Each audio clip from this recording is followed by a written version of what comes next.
ঢোকার জন্য সব ঠিকঠাক করা হচ্ছে, প্যাকেজ করা হচ্ছে।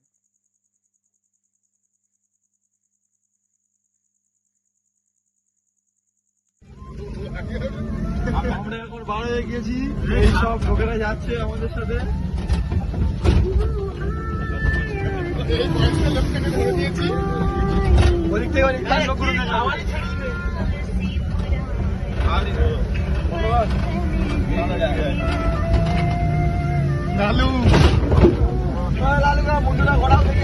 এদিকে এদিকে এদিকে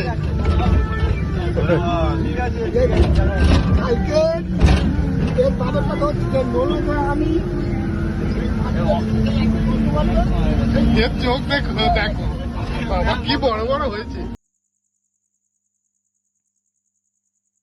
যাওয়া হচ্ছে খানাকুল আরামবাগ বন্দর এলাকা।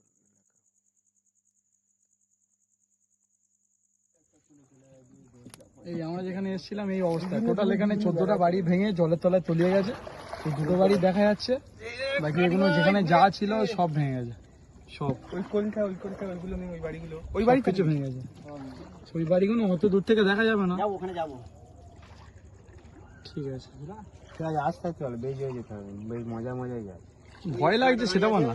না না, আর জোরে টানলে কোথায় নিয়ে চলে যাচ্ছে, ওটা আলাদা নৌকা, আমাদের ওরা দিচ্ছে ওখানে।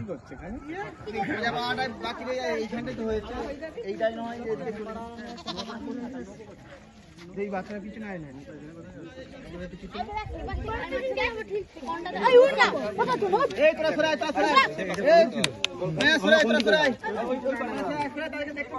এখানে ঘর বাড়ি ছিল একসাথে 5-6টা মতো ছিল বলছে এরা, না সব ভেঙে জলের ভিতরে চলে গেছে। টোটাল এখানে 14টা ঘর জলের ভিতরে ঢুকে গেছে।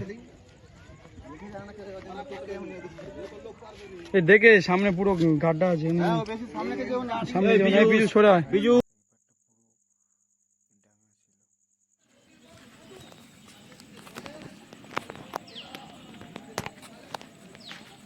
কি অবস্থা, ঢালাই রাস্তাটা কোথায় তুলে দিয়েছে, ঢালাই রাস্তা তুলে দিয়ে শুরু না, গাছ তাল গাছ থেকে শুরু করে বাড়ির টোটাল পজিশনটা, মানে বাঁশ গাছের কি অবস্থা, বাঁশ গাছের উপরে না আছে, মানে এই স্রোতটা যখন ঢুকেছে পুরো জায়গাটা কিভাবে নিয়েছে। দেখ এখানকার লোক কতটাই হেল্পফুল, নিজেরাই সব বয়ে নিয়ে আসছে।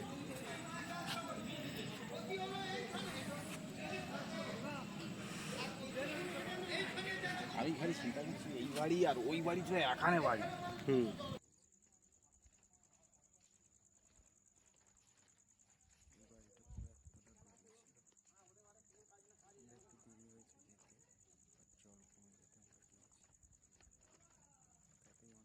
ঢালাই ছিল, ঢালাই সব ঢালাই রাস্তা ভেঙে গেছে, তাই তো ঢালাই নিয়ে চলে গেছে।